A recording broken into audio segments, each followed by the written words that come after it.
It's very easy to use the great powers of observation, which really good marketers have. And really good salespeople have too. But again, marketers are looking for different things, right? We're looking for like vibes and communication styles and things like that. Just walking around and meeting people is a great way to do that.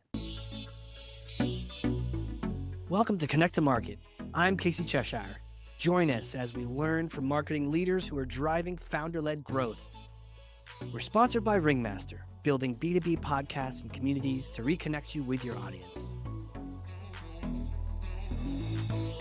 All right, the train has left the station. Let's go, guys. I'm excited, so excited to get into this conversation today. My guest today is an absolute badass. I can't wait to introduce you to her. If you have been in our community roundtables, you may have met her. You may have been in a breakout session, in which case you're going to go, oh, yeah, I can't wait to get to this show.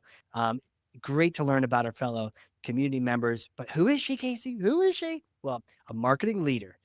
Absolute thought leader. She is an AI. I'd almost call her like an explorer, like a Voyager satellite off in the distance. She is at the forefront out in the galaxy, experimenting with things. And every conversation we have, I learn something new about AI. So we can't wait to dive into that too. Brand expert, very entrepreneurial in her marketing strategy, journalist, innovator. She was selected for Perplexity's 2025 AI Business Fellowship, which she just finished, and I can't wait to pick her brain on that. SVP of Marketing and Product Management, yes, both at 360 Factors. Megan Ward, welcome to the show.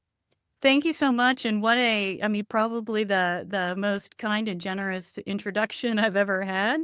It was wonderful to be here. And I'm so excited to have this conversation with you today. Awesome. I'm glad to be here too. You know what? If you want to clip that intro and just make it like your wake up ringtone in the morning, that, I just think I gets you hyped will. every day. Let's do it. Great idea. Do it. Well, hey, for this first question, we always ask this first question. I gotta put on a giant foam finger with a number 1 on it. All right, There it is. the spotlight's on you. So the question is, what is the number 1 thing that marketers need to do in order to connect to their market? Well, wonderful question. It changes, the best thing about being in marketing is that seems to change and shift every few years. I Does. think that's what keeps the profession really interesting and engaging for people that choose marketing as a career. But Yeah. to lay it out there today, I would say that I believe marketing leaders, as much as humanly possible, should be spending time with real people in their markets. And that may Ooh, seem obvious, but at least in B2B SaaS where I live and operate, marketing is often seen as this sort of mysterious, behind the scenes, magical lead generation machine, right? And that's a good right. thing. And that's it, right? That's it. And, if that's the mission, we've got to do our best to complete the mission, right? And we should do that. And we should take that if that is the mission at your organization. But I do think, Casey, that as marketing leaders in organizations where that is the mission, that we're just going to be much more effective in guiding our teams and our content, our campaigns, brand strategy, all of that when we deeply know our customers. Tell me what's happening here, because I feel like it sounds like a no-brainer that we should know our customers, but at the same time, I think we can all nod our heads that that isn't really happening most of the time. I think you're right, and there's a couple of reasons. So, Yeah, number one, our sales team members are having tons of conversations, right? And if right. if everything's going well, then that's happening, and that's great. That's obviously a huge part of their job. But in those conversations, I think that they're listening for different things than we as marketers would listen for. Right? Their jobs are different and they're observing different things than we might observe as marketers. So they're having conversations and interactions, but marketing a lot of times is working off a dusty ICP kind of persona document that has these mythical or pseudo personas, and it possibly gets dusted off and refreshed from time to time. But how helpful is that really? And that's where I see this great contradiction. Yeah, you know, it's like the image in my mind. What a classic image! Like a marketer picking up an old tome in a wizard's tower and blowing the God. die, and it just like flies everywhere. Like, oh, I haven't seen this book in years. Hey, let's pick it up and tweak it like 1%. Yep. Right. And to your point, marketing's always changing and our customer ICP might be changing, but if we established it in the 70s, who even knows? One time I was working for a company and their email list, they were kind of seeing it like treasure under a dragon, where they wanted to keep every Mm. single person on there. And they literally had people from the 70s on like Yahoo and AOL accounts that didn't even exist anymore. Like the people had retired or died. They weren't even around anymore. Yeah. And they were just in their database bouncing every time. Oh, brutal. So talk about the dusting. Brutal. Okay, so I'm sorry, I wanted to zero in on this. This was a really key point, and I feel like you just got sound bites coming out you left and right. The idea that sales is listening, but they're listening for something different. Could you talk more about that? Like, Yeah. what does marketing tend to listen to, or should they be? In marketing, we want to listen to make sure, and we want to observe and make sure that we're able to effectively communicate our messaging in a way that is going to be most receptive to our market. Yeah, So, answering questions like, do we speak or communicate like they speak? So, some of it is vibe, tone, brand voice, right? And just really aligning that to our market. And in sales conversations, really they're wanting to make sure that they do their job and advance deals and projects forward when it makes sense. And so really they're looking for things like, who's my champion in this conversation? Right? What am I listening for to understand who else needs to be involved on the other side of this deal to advance, this opportunity? And that's their job to do that, right? So, but in marketing, we want to know, um, is this appealing the way we're presenting information and easy to understand by the target market? right. Does it even resonate with like, and it's almost like a push and a pull sometimes. And I'm making this up. I don't even know if it's true, but you tell me. The idea of like sales there can be, generically speaking, can be very much like I need to push this deal along,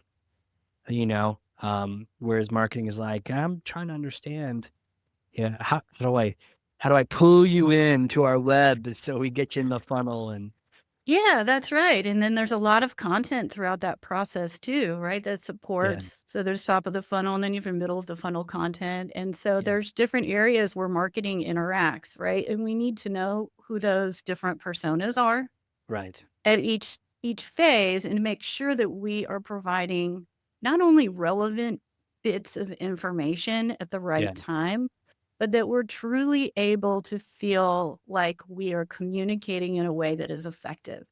And I don't know how to do that without a lot of A/B testing that's endless, unless your marketing leadership is actually engaged with real people in your yeah, market.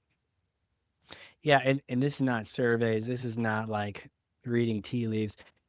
Well, what do you recommend? Like, what is the best way to just really deeply connect one on one with the real humans you're talking about with your market? So I since when I added the product role to my existing role, Yeah. that's when really the light bulb went off. Okay. Because somehow also being on the leadership side of product management unlocked a lot of opportunities to personally go out there to different events and understand the market, right? So from sort of a market research and validation perspective for some new products that we're looking to launch. And when I realized that I was getting a lot of great takeaways from that, how it was also impacting my perception of the market Hmm. for our existing product suite, there's just so much valuable data that you can get from going to some of these events. So whether it's like a trade show or, some type of industry event, it's really important to get out there, and you're probably not gonna go to all of them, and you might not get budget, but try and attend 1 or 2. And oftentimes what you can do as well as the event coordinators and organizers, once they understand that's coming out of the marketing budget and you're the leader of your marketing team, you will often be able to negotiate either a day pass to just walk the trade show floor, the exhibit hall, not attend sessions or networking events, but you can easily score some time around there where you're not taking up like a full pass that your team member or sales team member might need. And when you're there, Casey, it's very easy to use the great powers of observation, which really good marketers have. And really good salespeople have too. But again, marketers are looking for different things, right? We're looking for like vibes and communication styles and things like that. But you're there. I mean, just walking around and meeting people is a great way to do that. If you can get some budget from your company to be able to, get your travel taken care of. A lot of times that's just can be free. It's so true. The idea of, the vibe, the style, the energy of your customer, and nothing conveys some of the nonverbal things like being there, mixing with them, even just observing them in the expo hall, and how are they? Are they all outgoing? Are they super shy? Are they all on their phones? Like, you know, are they super nerdy, or are they like dressed like salespeople? Like, who are they, to get a sense for, what kind, and so that way you don't sound like, I feel like the perfect example of this is like me when I like to throw, Gen Z slang at my kids, Hmm, because not because I do it well, but because I don't do it well, and I get these reactions from them of like, "Oh, dad, like, nice try," or no, almost they always say like, "That's not how you that's not the right use of that word," you know? And I right. and I kinda know that, but I like getting the reaction, but not if you're marketing, right? Trying to throw out some terminology, and if you get it wrong, the people just go, "Oh, who's that imposter?" Exactly. And the default is this sort of bland corporate speak, Right. right? Because you want to play it safe. You don't know. So everything just kind of is acceptable. And that's okay, but then you're also missing an opportunity to infuse your brand and your communication with some personality that might help you stand out from the crowd. Right. Here's another, example. I went to a conference for kind of a different persona within the market that we serve. Okay. And I knew almost immediately from sitting there for a half day and just interacting with people and, going through a couple of the sessions that the typical writing style framework that we utilize for a different persona within the same industry would not work. Tell me more. Tell me more. What Yeah, so we'll utilize like the past framework, problem, agitation, solution in communications, relevant communications, depending on, where somebody is in the funnel. And I'm at a conference for CFOs. Sure. And I was just like, that is just not going to work. I know that framework is not going to work by just sitting here and simply observing and interacting with people.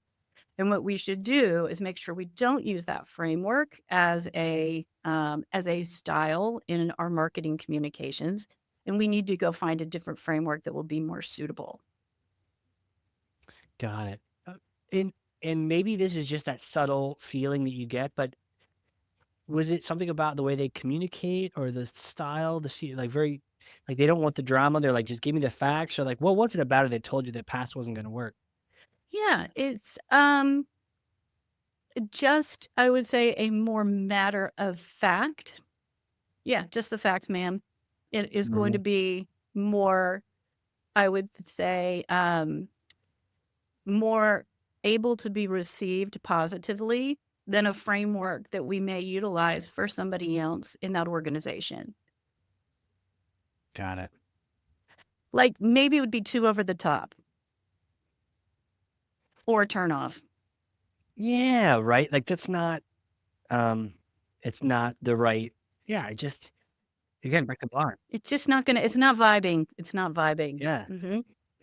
Okay, so the idea of getting out and attending, being in the same proximity physically, you can pick up on so much. What else is in your bag of tricks in terms of how you deeply connect? So that's if you've got you wanna spend time with real people live and in person, right? So that's like this gold standard. Do that as much as you possibly can. The There's the opposite of that. I can still spend time with real people in our market, not live and not in Mhm, person. And that is, and I'm just going to put it out there, like, don't sleep on call recordings. Call recordings are gold. So since the pandemic, everybody ran to Zoom or Teams or whatever, right? But all of a sudden, everybody was remote and we all got used to having Zoom meetings or alternatives to Zoom, but right where everybody was doing that. And that technology has persisted, even though a lot of operations, depending on what field you're in, have returned, back to the way that they were before the pandemic. mhm. And so there is this wealth, gold mine of information in Zoom call recordings. So if I can't get out to an event and I can't connect to somebody in person, I, as a marketer, can spend maybe 1 hour a week and just go through what was the recent demo call? What was the recent pricing call? And do maybe 1 hour a week. And I'm not there to observe or hear about what our team members on that call might be saying as much, although it's interesting.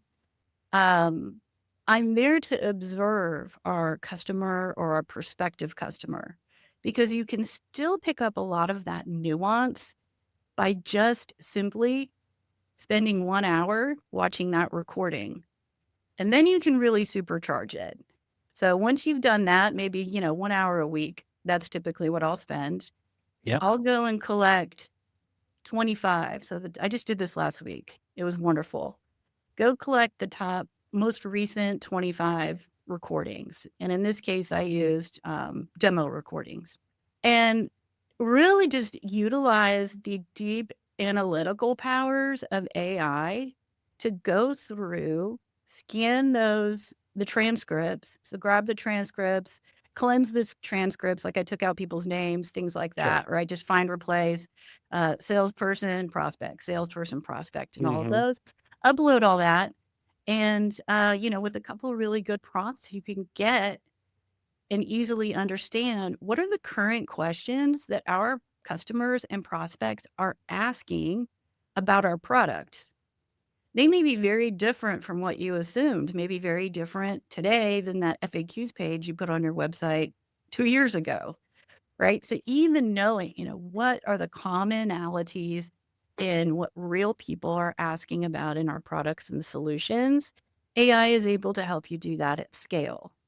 It's not able to help you sort of pick up on those vibes and refine your brand voice, but it is really good for these other areas. And I can think of like 10 more use cases where I could grab other calls and go do the same thing, but that's, I'm sure, a topic for another time. It's so true that Zoom became ubiquitous, right? And so, and I think back in the day, it was the land of Gong, right? Gong was Yep. recording and analyzing, and you were like, "Ooh, magic." But it's kinda like everyone can Gong now because everyone's got recordings, everyone's got transcripts. I love the fact that you process those, and then you've got insights you can share, and it's not throwing anyone under the bus. But one of the interesting things that I actually underlined this when I was taking notes was you were not there to observe your team and listen to what they were saying. I was about the other voice. And I can very clearly see like sales leadership being like, I'm there to hear what are you saying? Are you asking the right questions, sales rep? But as the marketing lead thinking, what are the words they're saying? And this gets back to, me not using Gen Z slang the right way, but like using their own words back to them. It can be a great technique. Yep, it can be a great technique, and then, especially in software, we are all very our products can be very simple or they can be very complex, Yeah, and when we spend a lot of time with our products, we innately understand our products or services or solutions, yeah. right? Because 'Cause we've just been around it a lot. So for us, it's very easy to describe. You can also get a sense by doing this of really how familiar is your prospective customer or your market? How familiar are they with technology, right? So, um, with what technology is capable of, and then also kind of how ready are they for technology? Are we just putting a lot of features out there that nobody cares and nobody asking about these features? What are they really trying to solve? So that's a great thing for us to bring back when we get excited about our products and go, hey, let's come back and make sure that we're really understanding what is our market trying to solve. And let's talk about the level of education that is required and what gaps do we have in actually providing that content. 100% reminds me of the VCR remote I was trying to use last night. Rewatching Friends, because that's what you do when you can't find anything good on Netflix. And so we were rewatching like season 1 of Friends on DVD, Oh, and wow. the chunky remote, and the kids are coming in, so we gotta pause it because sometimes they get a little risque. And so Hmm. I'm trying to pause the dang thing, but where is the pause button, right? Yeah, There's like 30 other buttons that I've never used. exactly. I don't need a play, power, pause, rewind. Play, pause. That's right. Power, right? And yeah, and it's so true to be thinking about, do they not only do they need this, but to your point, are they ready for it? Right, right. Are we really focusing? So if they would have, right, was ideally as in marketing, we would have closed a lot of those gaps, right? Yeah, We would have been doing a really good job at awareness and consideration, and we'd be right at that consideration phase.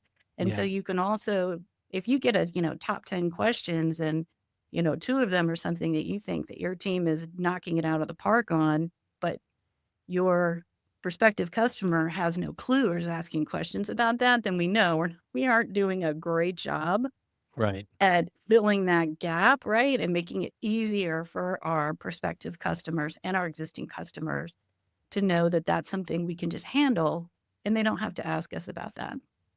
Yeah, they don't at all.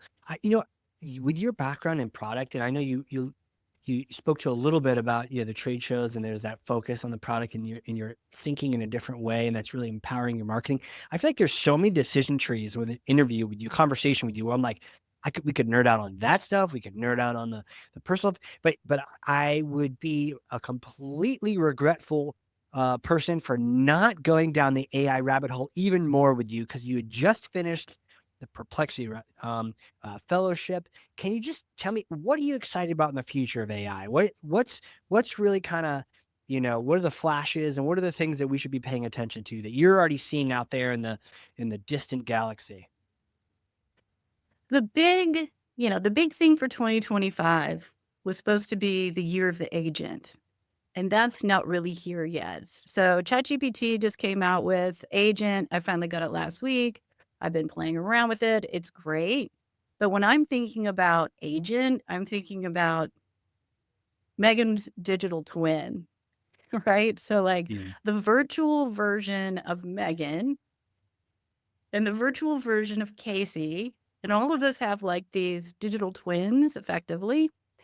And having that agent be able to do a lot of the things that that just take up a lot of time. Yeah. So I don't think that's happening this year, sadly. I think about that as an amazing opportunity to really get a lot more things done and have to not sift through so much information in order to be able to, identify the things that we need to identify, to be worked on, and make decisions. So I'm excited for that in the hopefully not too distant future. I also, on the flip side, understand that that means that premium experiences are like human experiences, right? So if we all have a bunch of agents running around, then that's yet another barrier of connecting with people. So there's the good Yeah, side is, yep, I can deploy a agent to just go handle, some of my social media that I don't really want to spend a whole lot of time on, and I can do something else with that time. Conversely, what if it's just my agent talking to your agent most of the time, right? So that's a 100%, that's a 100%. barrier. So it's exciting and I'm all for it personally, but also I realize if that's the direction that we go in, then how do we in marketing, how do we enable ourselves and our customer facing teams to have more premium human experiences? And I think those experiences will be like considered the premium. I don't think trade shows and events are going to be discounted anytime soon. Let's just say I think they're going to get more expensive, right? And it's going to be harder to have one to one connections because, our agents will be scheduling them for us. So that's where I'm really seeing the opportunity in AI. And where as a marketer, I'm very much invested in connecting to market with real people as much as possible who are in the market. Powerful. What would you have your agent do? Good question. Because I think the hard part isn't necessarily even the agent. The hard part is what do you want, right? So it's almost like, what is the outcome you like? What is the goal? What are your priorities as a person? So almost all of this stuff, person or as a professional, make you go, oh, wait, well, let's shift it back onto you now. You could have them do anything you want. Well, what's important to you? So it's like, well, I wouldn't have them manage my kids because, well, that's the really rich part. That's the human part you're Of talking course. about. So it's like, I think for me, there's certain aspects of like adulting, like the car registrations Hmm. and um, it's almost like that category of don't forget the milk, those kind of things. I think for me also, it's like the ability to serve you up contextually relevant to do's and it's sort of reminding you of your priorities, right? Like you said, this was your priority. Well, let me just keep reminding you about that. Um, I also really like the idea of getting reminded and coached through my blind spots or the weak areas that I'm not seeing, getting them called out and then give me some coaching on that. Mm, But, I'd that's love to good. farm out my workouts, but Yeah, that you need to do those. I need to do those, right? So Yep. yeah, like what are the things that, I guess it's the things that aren't fun for me. I'm trying to fill out a 5,500 tax form right now. Hmm. I would farm that out. 100, I don't wanna fill that out. Yep. So, Have your agent fill it out and hand it off to your other agent who does the review. And give review, it back to you, and then you need to go, and then maybe if you need another human to do the final review, you could do that, but at least you're not right. having to fill it out. Yeah. Yeah, Yeah, I think I would have mine. I'd deploy mine to LinkedIn yeah. because LinkedIn is, and I was trying this with Comet, a portion of this with Comet just yesterday, Comet browser from Perplexity, and I just quickly scrolled my feed on LinkedIn. So it could see the whole page of my homepage where the feed is on LinkedIn. And I just asked it, is there anything here related to, and I think it was AI and marketing was what I asked it. And if so, just summarize for me. And it quickly went through in maybe 20 seconds and it said, not really. There's nothing here in the feed today. And I was like, perfect. That's done. Right. So now I just need a little agent that's going to do that every day without me having to go prompt it. Yeah, And I could do a little workflow that actually yeah, does that, but that's one thing that I think would save time. Also, I think and I just thought of this kind of interesting. So if you and I both had these agents, right, we're on LinkedIn or whatever, then as a marketer and as, a leader in your organization, you do need to know what's out there that's new in products or services that you care about, right? That Yeah. are important to your organization. But I don't necessarily want to go through and validate the different connection requests that I get and then the Insta like pitch messages. Something in there might be good that I need to know about. So it's still pretty relevant, could be relevant information. I don't want to spend my time doing that. Yeah. The not really, I think that you've highlighted is just important as doing the good things, but also helping you cut out some of the bad things. Layer it on spam messages as well too, or inboxes. But I think the LinkedIn inbox has become like the new inbox, and that needs some help. But I will say, shout out to Condo is an app I use on LinkedIn, and it's like that. What is that? The human see, it's like Superhuman, but Oh, for cool. LinkedIn. Love that, but yeah, I'm sure you just layer a little AI on that thing and make it even more magical, but, um, yeah. Oh, I'll check that out for sure. Yeah, I spend a lot of time just sort of filtering through things, and there's some things in there, even pitches, right? Some of the pitches, I'm like, I should learn more about that, or maybe I'll take that call. But Yeah, let's have their agent and my agent get together and sort that out. My agent knows what I'm kind of prioritizing, and then just book the meeting for us and just ignore the rest. and there's an app unto itself right there, Megan. Maybe Let's go. we should launch that I go together. bonkers, right? I bet a lot of people want that. But, hey, you wanna pitch me? Cool. Talk to my AI first. Right. My AI is going to go through some qualification questions and make it easy, and then nobody's wasting time. Yeah, and then bubbles it up to me. Hmm. Cool, we'll launch that. We'll make an app. We'll launch that. Um And then you can have little bounties too. Like, well, tell you what, if you Yeah, donate $5 to my AI charity, my AI will talk to you. that's Um, right. Bounties for AI is probably pretty good. well, my next question for you is like, who the heck are you? How do you know all these things? Can you take me back in time, little you Oh days? boy. What was little Megan like? Did she know she was going to be an absolute badass in the AI world? Future journalist, PR, marketing powerhouse. What was it like? Little Megan had a dream of becoming a journalist back in the day. Yeah. Where'd that come from?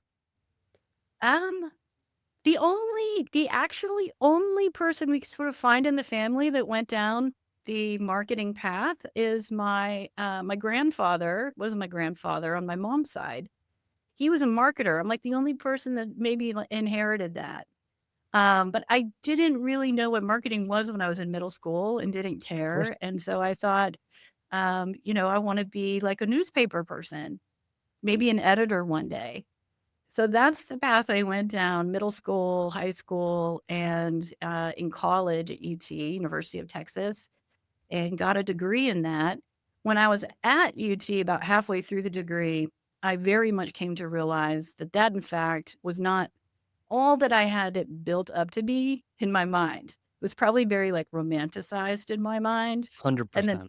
once I got out there into like real newsrooms, I was like, oh, yeah, I'm going to have to pivot. What about them made you do that? What about what was the thing that you didn't know as a college student about it? I didn't really get the vibe until I was there. And I realized that the vibe was not for me. Just the entire environment of the local newsroom experience that I got. And I was newspapers. It was just not something where I thought that I would fit in long term. Yeah. I didn't like the vibe. And I was like, I don't think I can career it doing this. But now I've got, this thing that I like to do. And I need to go figure out how to, what else is available where I can apply this and go make a career. And that's what happened. Got into marketing. How did you discover it?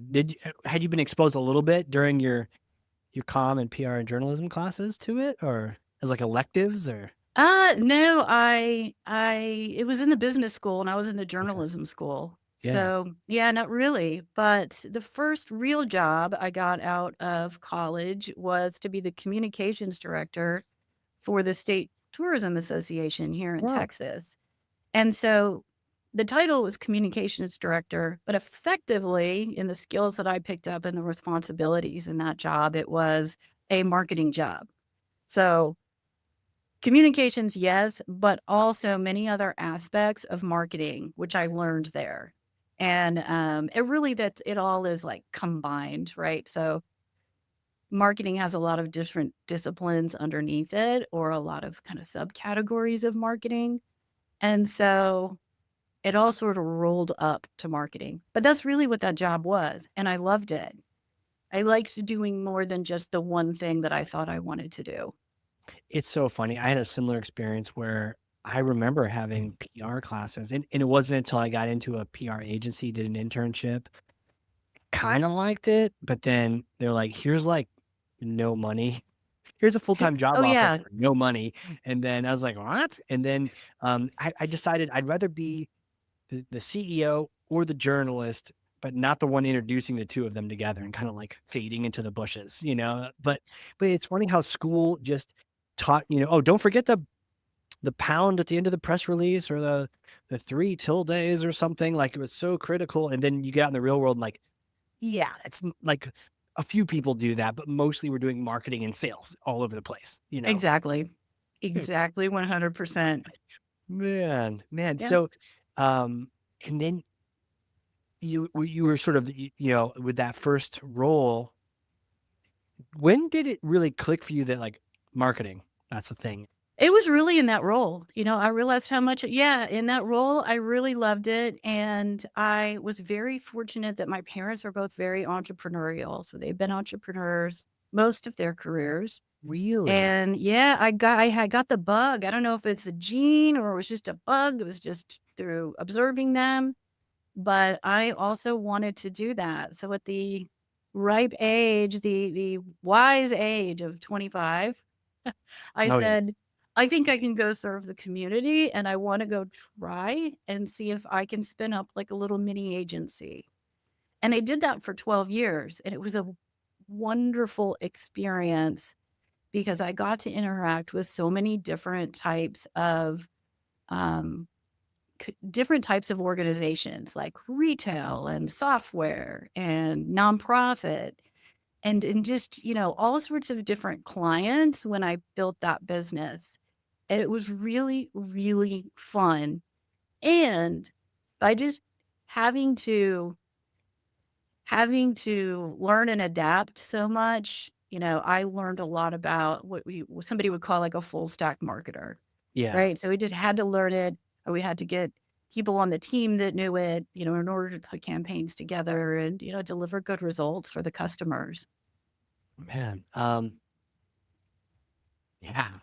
Uh, okay, so my next question here, because there's so many questions, have for you, but my next question is a bit of a hypothetical question, if you're ready for this one. So you see, I may or may not have a time machine up here in New Hampshire. So come visit, do an event in Boston, drive a little bit north. It's in the backyard, covered in a tarp. That's the business right there. I mean, we don't even care about AI if you have a time machine. Okay, well, Like, let's go. yeah, Let's market that time machine. let's go, right? So, but it's a particular kind of time machine, right? Okay. So you get a good chance to go back in time and visit yourself 4 days after getting that journalism degree from the UT. So, what would you tell yourself? You get to have a conversation with yourself. What would you tell that Megan? I would give myself a piece of advice that seems very obvious to me today, but for much of my, I would say, career, I didn't focus on and I never internalized. And I think this would have helped me straight out of college with journalism degree, Megan, have a lot more confidence early on as I was entering like the workforce and entrepreneurship. And that is very simple idea, which is to never assume that somebody knows what you know, because it is the most limiting belief in the world. And that, Casey, is something that I have just, even in the last year, really have decided to try and internalize, not just remind myself of. And it seems really obvious to some people, but it just never felt that obvious to me. I would think of things like, even today, well, if I can do this with AI, anybody can do it. If I know Mm, this because I read it in a very popular book that everybody's reading, then, what's the big deal? Or if I have some wisdom through years of experience, then anybody can have that. That's just this very limiting belief that I recognize that, is something that have struggled with, but didn't really realize it. And I would go tell young Megan, just put that one in the trash today yeah. because it is the most limiting belief in the world. But how about you? What would you tell young Casey? Yeah. No, it really, because it took me a while to figure out that I was, um, like a consultant mindset or an entrepreneur where like I want to get in, I want to see what's broken, fix it. And once everything's cool, hand it off to someone and like, let's go break something else. Right. Hmm. Um, and so, but that would occur naturally to me in the marketing cycle. And right about, a year and a half, 2 years, I'm like, okay, we're good. You know, I fixed it all. Yeah, yeah, and so just I think what I would, to convey that, I would probably tell myself to just stay in that passion zone. Like Hmm. if you're passionate, if you're fired up about it, if you can't go to sleep until you look it up a little bit more, like embrace that, lean into that, and kind of, similar to your point that if you're passionate about something, it's such a superpower. You're gonna know way more about it. You're gonna feel more about it. You're gonna just you really nobody can compete with you if you're in that zone because you're gonna be learning more than you're gonna be paying attention to all the details. You're gonna remember them because it's fun. And good luck competing with that if it's just work. And so I would Oh, just yeah. remind myself to stay in that passion zone. And it's okay that it changes, right? I did marketing automation for like 10 years in the company. And eventually I was like, oh, marketing automation, but like eventually it's okay. You may talk yourself out of liking something and that's cool. But what's that other thing that lights you up and find that That's next, right. you know? Yep. Yeah. Yeah. That's a really good one. Really good one too is, yeah, be okay to change and be Yeah. curious. Yeah. Yeah. Stay where you are curious, right? And that curiosity may wane at some point on a particular topic, and that's okay. Just what's the next one, Yep. and it's okay to embrace that. But I really like yours just because other people can do that doesn't mean that they do that. Just because they can know something doesn't mean they do know so like, and just not assuming that everyone like that your strengths are just everyone else's status quo. Like, no, actually they don't know. I haven't worked with that browser. I have no idea. Like I am learning from you. And podcasts can be a great way to just they're like my learning lab, is learning straight from other people and that kind of thing. Yep. So, I think the challenge really is, and it's kind of my mission now. oh wow. Um, my personal mission is to, so let's just not assume that somebody knows that, right? Just Mhm. because they can know it. Maybe this one process that I just described, right? Where we're going to go through and analyze a bunch of transcripts and go Right. find, what are the top 10 questions. Is really now going very non AI and old school, documenting that. I want to make sure that if it has value, that somebody else knows about it in my company, right? So, like, okay, here's how I did this. I got good results. Here's how to do this so that somebody else can go try and do the thing. And then when they do the thing, they're going to be like, cool, I could use this in a different way for these four things. And then you weren't even thinking about that use case, but they've Right. probably got three or four use cases, so that you don't have to know everything, right? But need to know enough to be able to hand that off to somebody else who may find it useful, and then it just sort of keeps going. So I think that's really a challenge of being like, okay, now I need to make to actually document this and not just be the person who knows how to do a bunch of stuff. Yeah. And like hoard that information. Yeah, Um, exactly. Because whenever you teach it to someone else, you always get better at the thing, you know, because you're like, oh man, how do I articulate this so that they do it too and they're successful in it too? And then maybe you reformulate how you might even do it yourself because you've had to teach someone to do it 3 or 4 times, and maybe you're winging it in part of it. So yeah, like Yeah. and then also feels good, right? To be able to contribute to someone else. Oh, yes. Well, as marketing Yeah. leaders, right? I mean, that is what we should be doing. True. True enough. Where can people connect with you if they want to reach out? So they can connect with me on LinkedIn. I don't spend a whole lot of time there, but I am until I get an agent that can do more LinkedIn. But they can find me on LinkedIn. I'm spending a bit of time lately on Substack as well. I know Yep. Connect to Markets on Substack. I love Substack. Me too.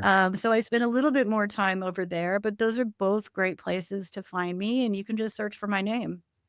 Find you on Substack. Cool. And what we'll do is we'll link to both of those in the show notes so people can just click right on through. And yeah, Substack has a good messaging platform as well. So that might be Yeah, it is. It's pretty nice. yeah, good cheat code. A little hack is let's start messaging on Substack. If you know, you know. That's right. Um dang. Well, I don't know if you've looked at the clock, but we have literally time warped. Oh my goodness. Nope. Just popped up and looked at it. Amazing. Just popped up. Like, my gosh, this has been such a great This conversation. has been so much fun. Really. Thank you so much for coming on here. The learnings have been fantastic. The stories, listening for different things on the calls, validating, deeply knowing people, not making it mysterious marketing, but our powers of observation and just some of the anecdotes about being at that show and knowing that was not going to be that's not the vibe, that's not the words, the terminology. And then finally, just because other people can do it doesn't mean that they do. Like your specialty and your passion, great stuff. So thank you so much for coming on here. Oh, it's my pleasure. Anytime. And thanks for having me. Absolutely. And for those listening, if you learned something, and I freaking know you did, because I literally have 2 pages of notes over here, front and back. But share this with one person, 9 people, 3,000 people, whatever the number is, but even one person who needs to hear this. Maybe the next time you get some marketing and it just feels off, maybe that marketer needs to hear this episode and reconnect with their customer, get them this information. And with that, Megan, thank you again. You're welcome. Have a good one. All right, everyone. This has been a crazy cool, very exciting episode of the Connect to Market Pod. We will see you all next time. And that wraps up another episode. Thank you for joining. For show notes and other episodes, visit us at connecttomarket.com. Connect to Market is sponsored by Ringmaster, creating podcasts and communities that create relationships, generate revenue, and drive growth.